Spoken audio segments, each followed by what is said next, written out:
BB Toomey family, welcome in. Once again, I'm going to go live, but this time we're going to learn some things about Mdu Ntchr. So at about the 6-minute mark, I will be getting started. In the meantime, like, share, and subscribe. This live stream will be very brief, depending on the amount of views I get between now and Thursday. I will do a part 2. But in the meantime, like, share, and subscribe. And like I said, we will pick up at around the 5-minute mark.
Like, share, and subscribe. If you just now coming in, please hit the like button, hit the share button. We're going to be going over Mdu Ntchr. I'm going to be starting here momentarily.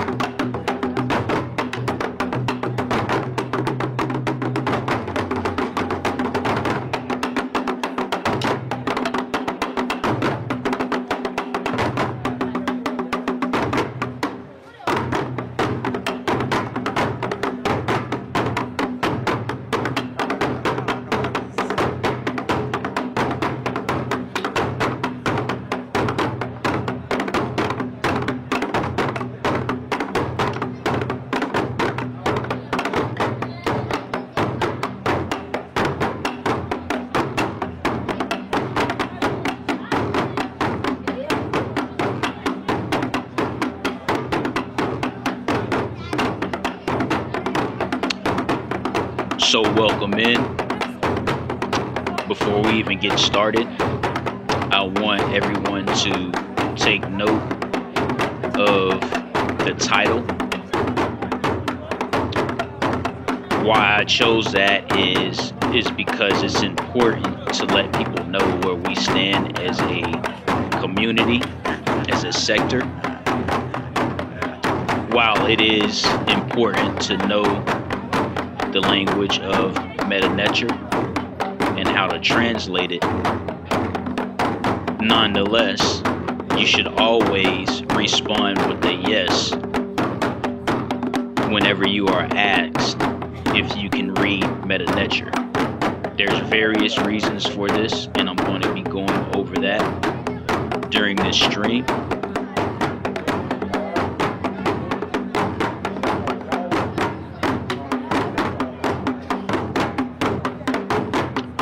So, before we get started, I want to address the contention that is going around about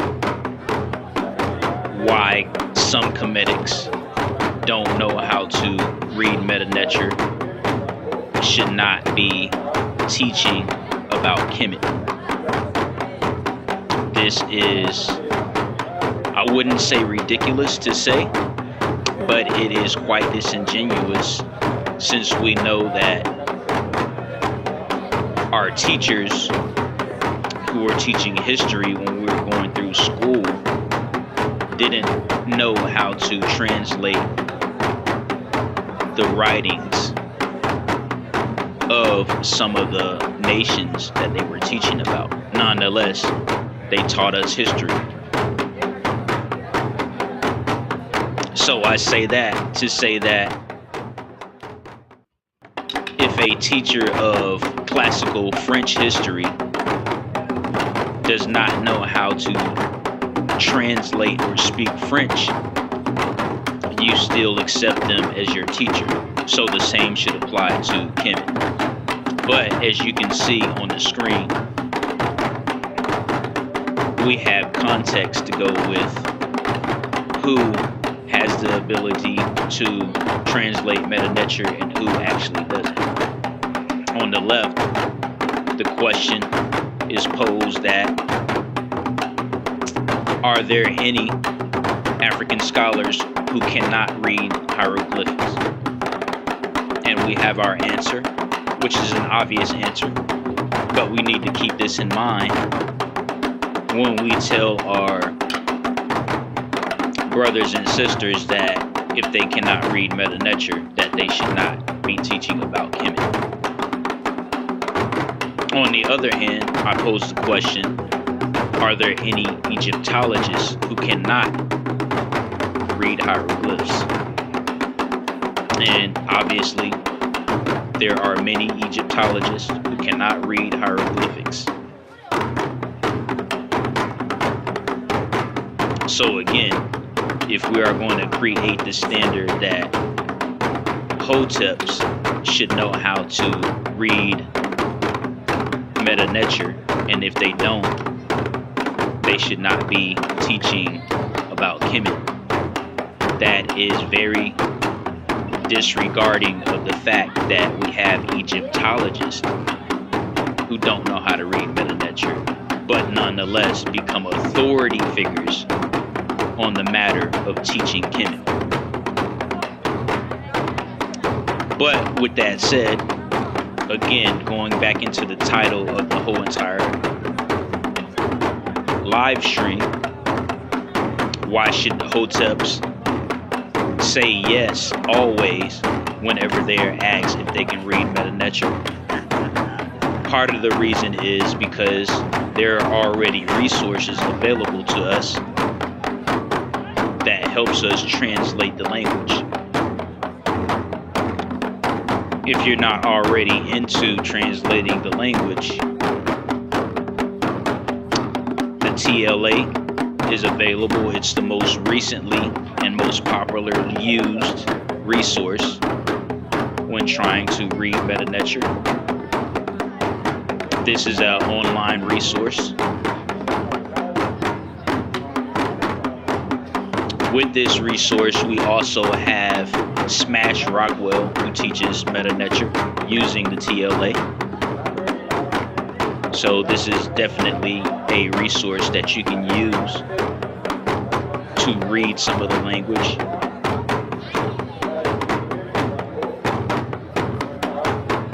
We also have Master Linguist, Obenfo, Cambone. He provides classes on his website. The website is called Abibitumi. A lot of you will hear me say Abibitumi from time to time, along with Hotep and other things. But his website is called Abibitumi. He has an institution in Ghana that facilitates repatriation initiatives. This is a closer look at the website where you can sign up for Mdu Ntchr classes. As you can see, he uses Kemetics to define us.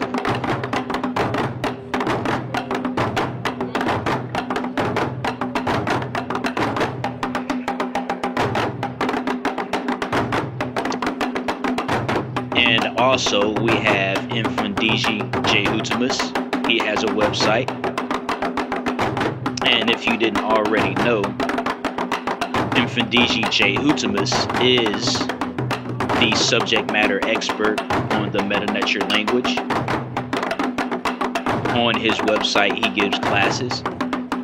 So I encourage you to visit his website and sign up for classes if you are in the capacity to do so.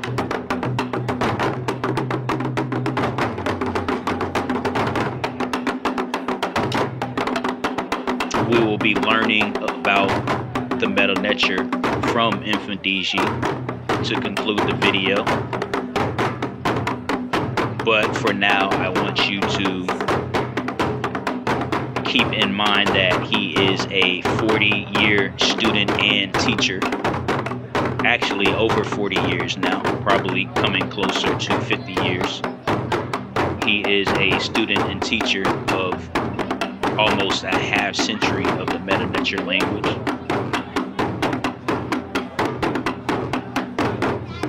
Before we move forward, I want to point out that, going back to my statement about who should teach Kemet and who shouldn't, I want to point out that our most prominent teacher, who is the world's first black and independent archaeologist, Anthony T. Browder, is not a expert in the Mdu Ntchr language. However, he is a teacher of Kemet. And the reason for this is, and I tell people all the time, is the fine arts. The fine arts is a study that analyzes art. And this would include historical artifacts. So, people who do not necessarily know how to translate Mdu Ntchr can, in fact, teach about the Kemetic legacy. And herein lies another example.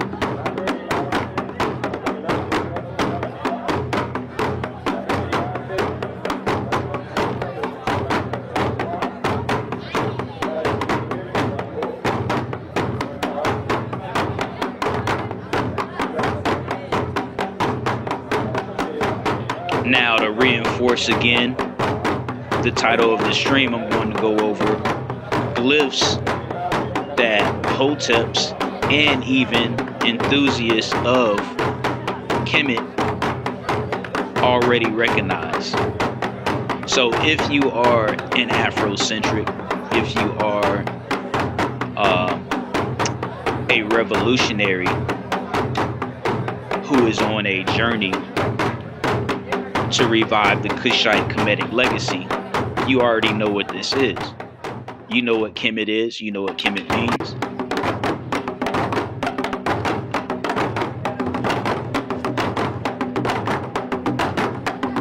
I want to reinforce the truth that Kemet is an identity. It is an exonym. For those of you who don't know what an exonym is, that means the name was brought upon by the people who lived there. And a lot of people say, well, you know, they wasn't always calling it Kemet. Well, that may be true, but in history, because Kemet was important and Kemet was long lasting for the identity of not only the place, but the people, Kemet becomes the historical place of ancient Egypt. Because the same people who bring this up will reduce Kemet to the anachronistic term of Egypt. How ironic. You're quick to correct us on using the word Kemet, but you instead reduce it to Egypt. And if you haven't read the caption that is sitting here with the Kemet Mdu Ntchr term, it reads, 4,000 years ago, the people of humanity's peak civilization knew exactly who they were. They named themselves and their land after their physical appearance. And this is true when we break down the pictorials. I want to point out that also on the West, they do the same thing. Now, I reconstructed this term, Abibimon, from the newly reconstructed alphabet using Adigra symbols. So it reads, Kemet's children did not forget. They continued the tradition of connecting themselves to their distant mother, naming their lands after their own image. So I want you to keep that in mind. I want you to keep in mind that the term Kemet is parallel to Abibimon, which is the black nation, and Chi. Chi is the nation of, or the language of the Khan. So I want you guys to keep that in mind. This is also known as continental cultural continuity.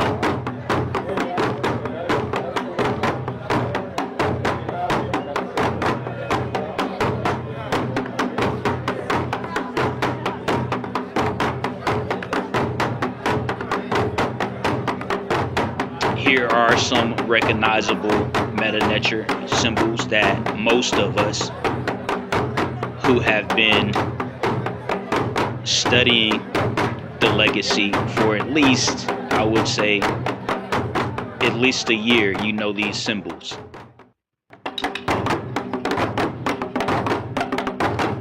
You can see Ka,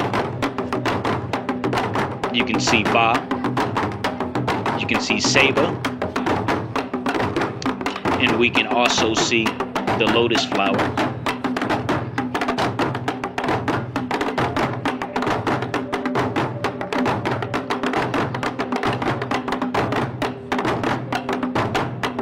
More common ones are the Ankh,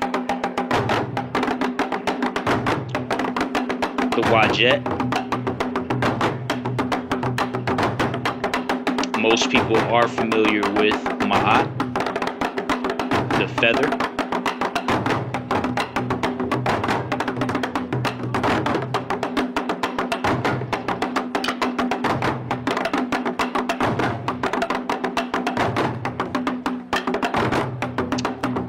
Here's more. For someone who's been studying for a year, you should have at least recognized I would say 5 to 10 symbols.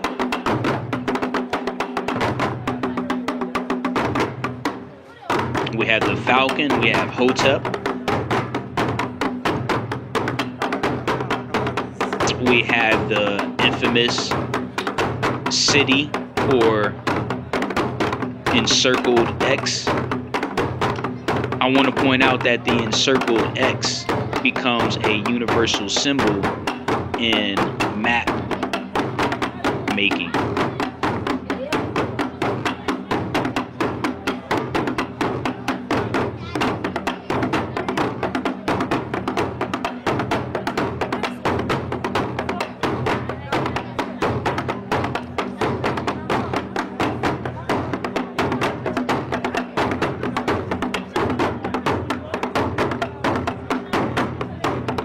I want to pay attention to prepositions that should be known.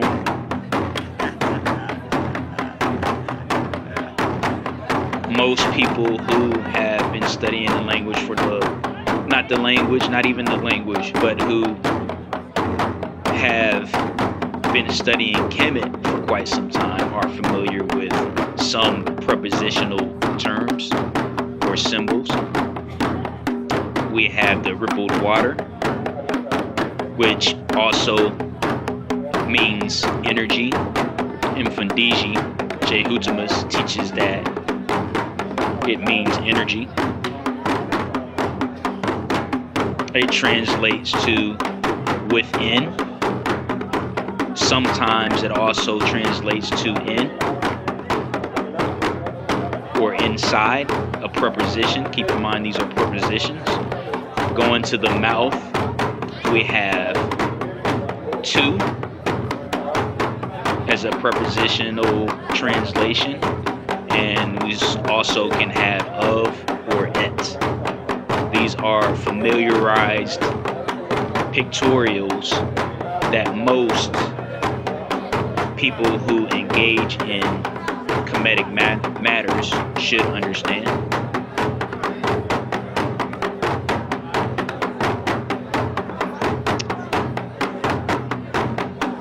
What I want us to do is we're going to put together a thought using these pictorials that we have. I'm going to leave this here, and then we're going to create a complete thought, and we're going to see what we come up with. And again, this is a good practice for people who are studying the language. It's good to practice and use the Mdu Ntchr pictorials that you already know about and create complete thoughts with them. That's going to make you a better translator and writer as well. So again, we have Ka, Ba, Seba, and we have Sisin.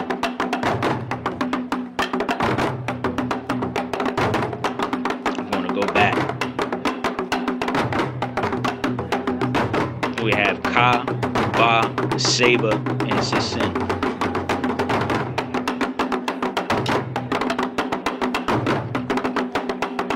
So we can formulate a thought with those. And obviously, if you want to input more that you can do that on your own time. But this is a good exercise. I learned quite a bit doing this. But anyway, we have out of Ka, Ba, Seba, and Sisin, we have Ka, Mba, Ba, Her, Seba, M, Sesin, Rin, Pit.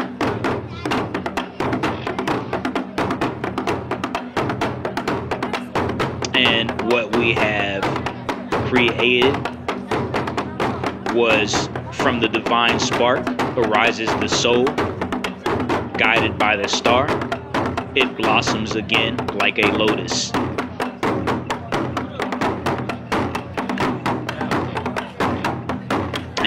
just made a complete thought or a spiritual teaching based on words that we already know.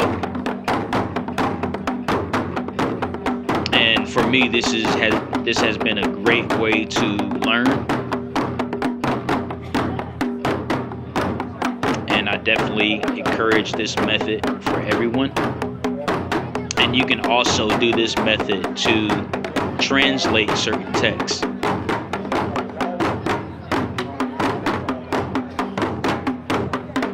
And we're going to do that here pretty soon.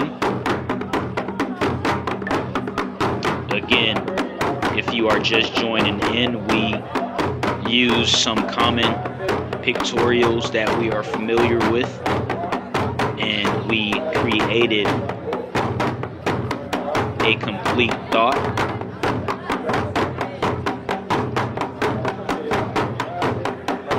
And it definitely looks like something that is worthy to be put in a papyrus.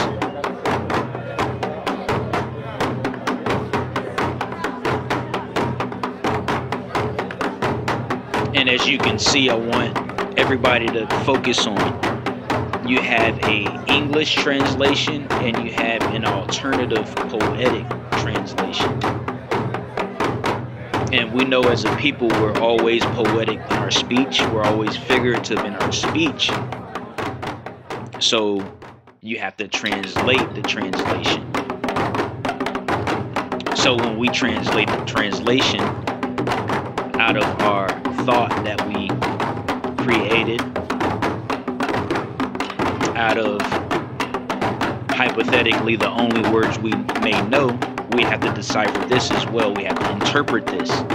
We have to take something that is figurative and make it useful. So, ka im ba her seba, im sesin rin pin, has meaning. And when we go to the poetic translation, it says, from the divine spark arises the soul, guided by the star, it blossoms again like the lotus. And everybody can come up with a meaning for that figurative saying.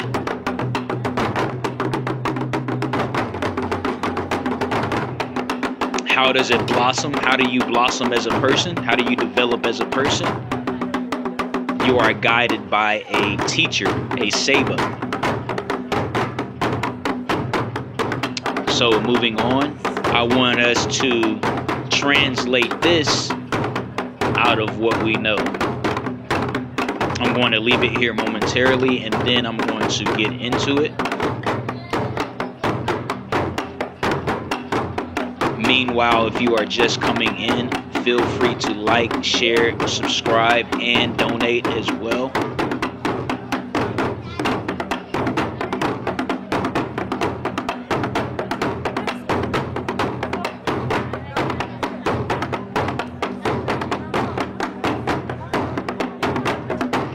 So going back to the exercise, using the fundamentals of memory.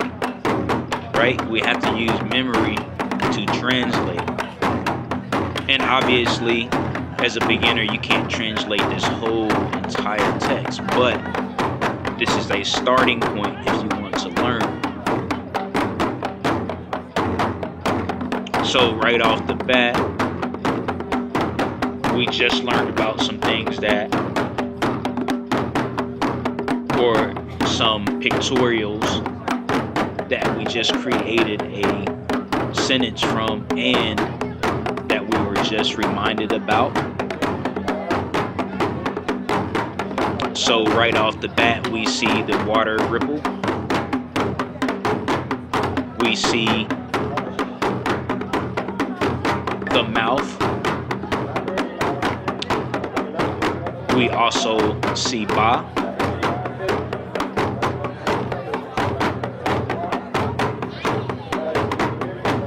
I want to also make note of pet.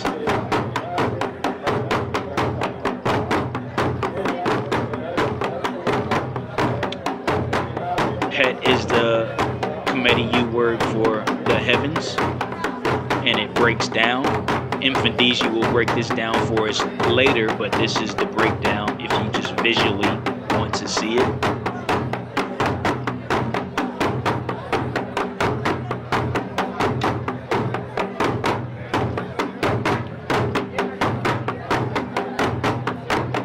But going back to our translation, we see many, or not many, but some that we already know about. Some pictorials that we already know about. So we see, again, with the ba, we see the water ripple.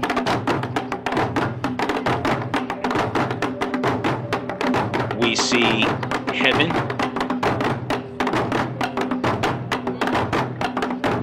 We see man. But he's, in this case, he's doing something different. But we can still, if we're trying to decipher things on our own, we can still write that down and off to the side.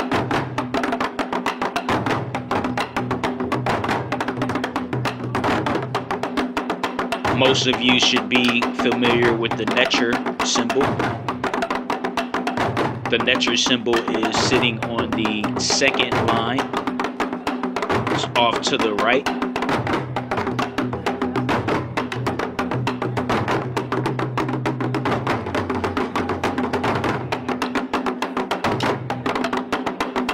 Now we have the translation fully, and we can see whether if we got it wrong or if we need to make adjustments.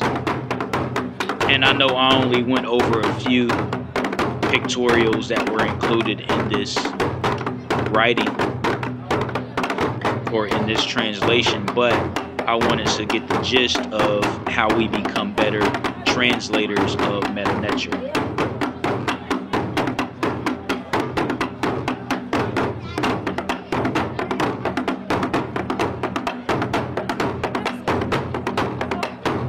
Some of you recognize Shu.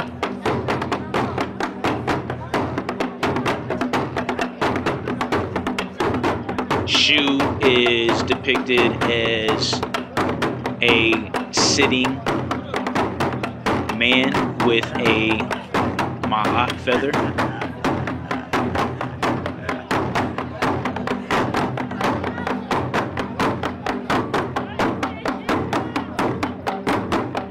But here's the translation.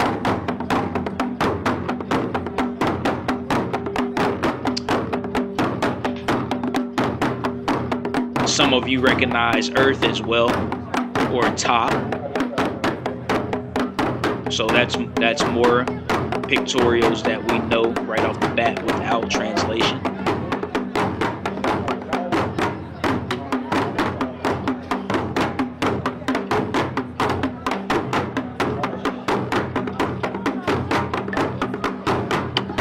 Now we're going to go over a lesson from Ntchr. I will close out the stream with Ntchr teaching us about Mdu Ntchr.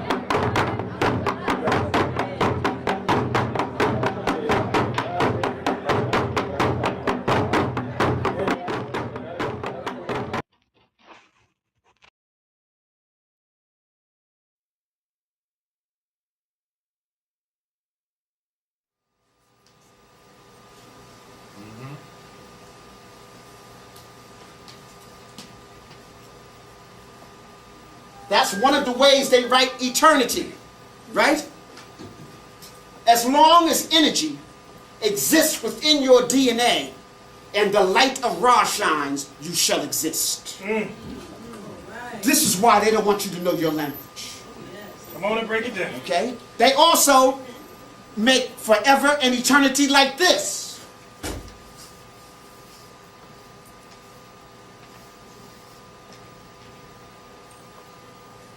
The cobra symbolizing your spine, of your kundalini. As long as there's energy in your mind, you should be able to nourish yourself on the land. As long as the land exists, you will have nourishment, you will have energy, then you shall exist. You see how important this language is. So it speaks to us. It talks about who we are and how we are to flourish off of Ra and the land. So again, this importance of dumping into the Mdu Ntchr. And you notice when we wrote the family, the black family, we have the child, the woman, and the man. Not two brothers, or not two sisters up there. Okay? That's representing eternity. Understand why it's so important for us to understand the Mdu Ntchr. Now, it's their ability to understand so above, so below. Even a town, these districts in ancient Kemet, this word pet means heaven. Heaven. This is like the skyline of the earth. And the creator rests and is nourished through the cosmos. Heaven. Sky. Pet. And this is sapet. It means to cause to be like heaven. So every district was trying to imitate a cosmological phenomenon that existed in the sky. Sapet, to cause, like, had to have a zoomorphic image in the sky. Like your school had to have a mascot. Every state has to have a flag. So every sapet had a flag, had a zoomorphic energy. It had a bird, a stone, a crystal, an ore. Mdu Ntchr. Why is this so divine? Why is it should be our classical angle? Mdu represent words, but what kind of words? This is a walking stick of an elder. A wise words of an elder who's connected to divinity. What they didn't tell you is that Rosetta, the Champollion best friend, had taught him Coptic. And Coptic is the last version of the Mdu Ntchr. They didn't tell you that. Now some of our brothers who don't speak the language are regurgitating what the Europeans say, so they break this down and they just use Ntr. And they say Ntchr. But I want you to know, in the old period, the first golden age, and in the second golden age, they used the word Ntchr, and they spelt it like this.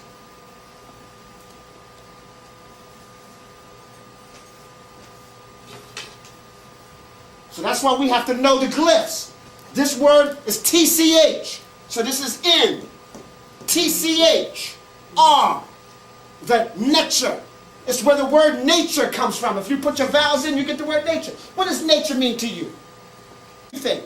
Don't substitute this word for God. All of the Egyptologists and even our own African scholars just substitute Ntchr for God. God is a Gothic word and it doesn't mean this. Because when I say the Ntchr, I'm talking about the heartbeat, the beat in between the heart, water, air, the cosmos, that which cannot. It went from there to Ntchr. See, the Egyptologists will put a line under the T, and that means that's TCH, right? Tetch. But after a while, the line just vanished, and people just said Ntchr, and now people, and then people add an S on here talking about the Ntchrs. I don't know what they talking about, okay? When you want to make it plural, it becomes the Ntchru.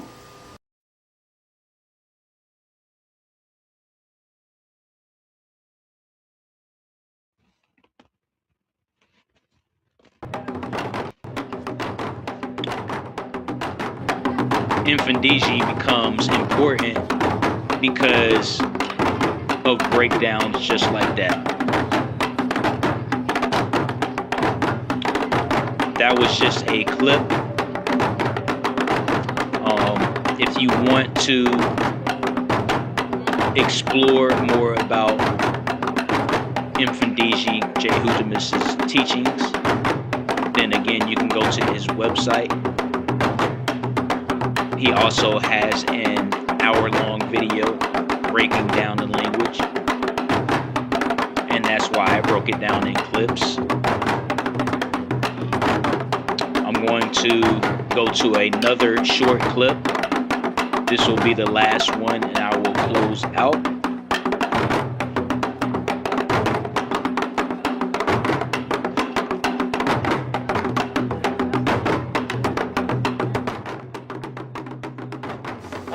Aset with Asar. We have Sar, the great black. Aset, let me write her name down so that y'all see this connection between the two. This is the right angle that the Masons and everybody get all excited about. Okay. This is the throne.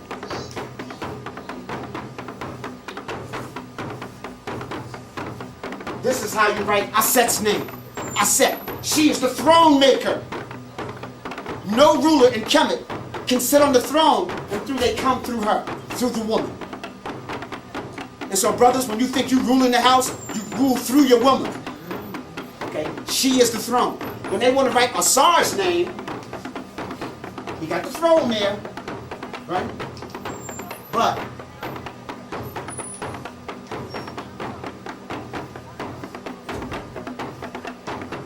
his name, Wasar or Asar, is like that because he is the eye behind the throne.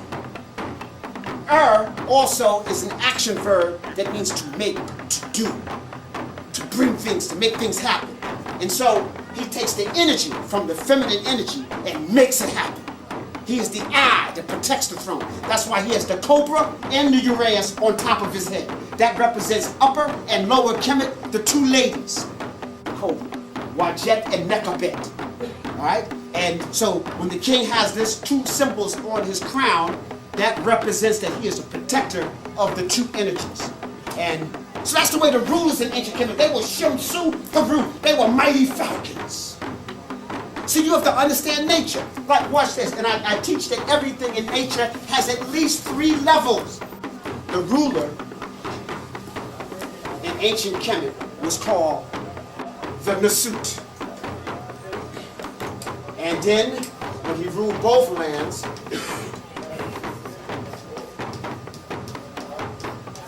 he was called the Nasut Biti. Not Pharaoh. Pharaoh is some Greek word. It comes from the word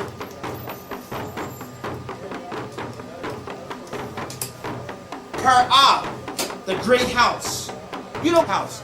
You call them by their name. They were the Nasut Biti. Every ruler had at least 5 names. He had a birthing name. He had a Haru name. He had a golden Haru name. Then he had a Nasut Biti name, and then he had a Sarah name. So these 2 names will be put inside of a shin. A shin is an elliptical orbit that shows that the ruler ruled every place that the sun shone. That the sun was shining, and it rose and set. How many people call this a cartouche? That's French. It means a cartridge, a bullet. Because that's what it looked like when the French saw it. Don't call those sacred symbols a cartouche, a French name. It's a shin. S-H-N. If you put a little E in there, you can't pronounce it. A shin. So, the Sarah and the Nasut Biti will be placed inside of a shin. The Sarah is the son of the sun. Everybody who went to the temples in ancient Kemet regarded, that's why all the early Hebrews, early Christians, they got that halo around them.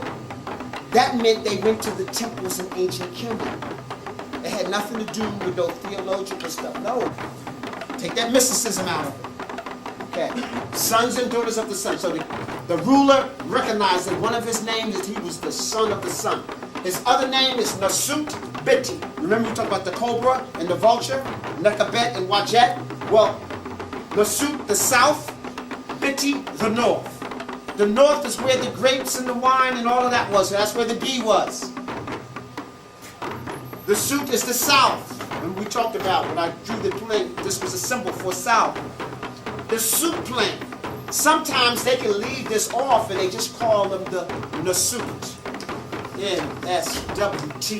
The Nasut. It was, so that Nasut means the ruler, the ruling energy from the south, where the sledge and the soup plane goes.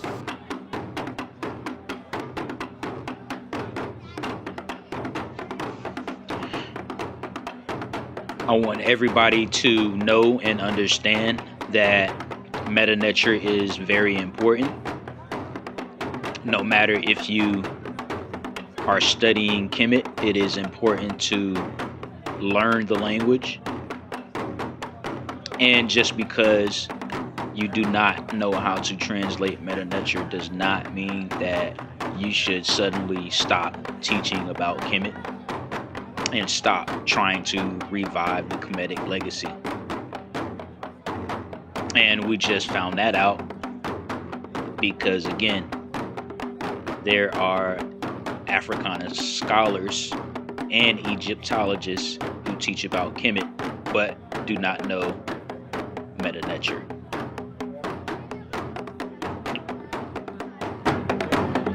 So I want it to be known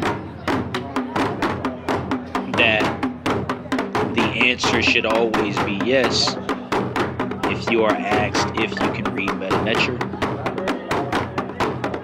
I want to remind you that there are resources so you can get better at translating and reading the text. Again, you have the TLA, you have Obatale Cambone, Obenfo Obatale Cambone, and of course we have Infundiji Jehutimus.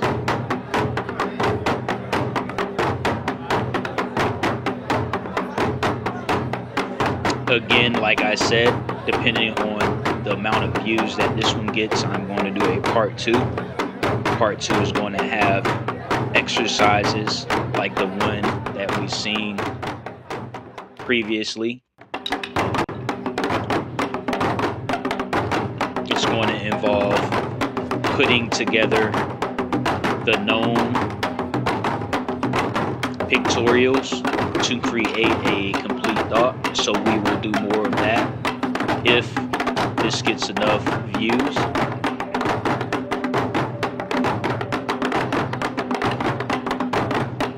I want to reinforce the fact that we already understand some of the pictorials based on our understanding of the word Kemet. If you know what Kemet means, then you know what Kemetics means.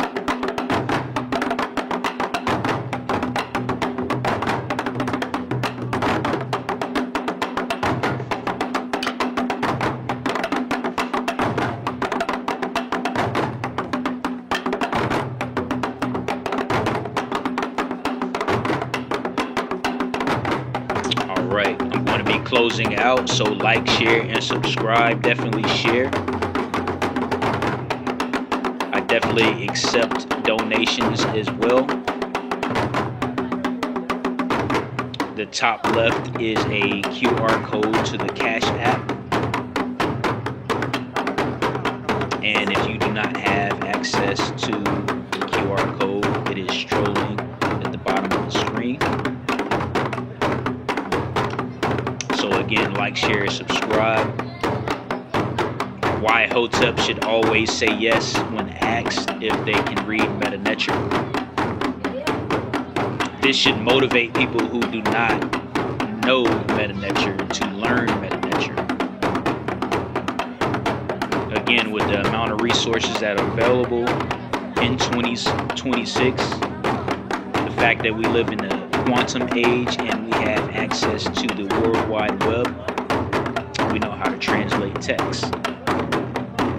Now, does that mean you are an expert because you have access to these resources? No, that means you have just as much knowledge of the resources and the Mdu Ntchr language as Egyptologists who are regarded as experts but don't know Mdu Ntchr. So we need to keep that in mind. I'm going to obviously leave you with the drums beating as I close out.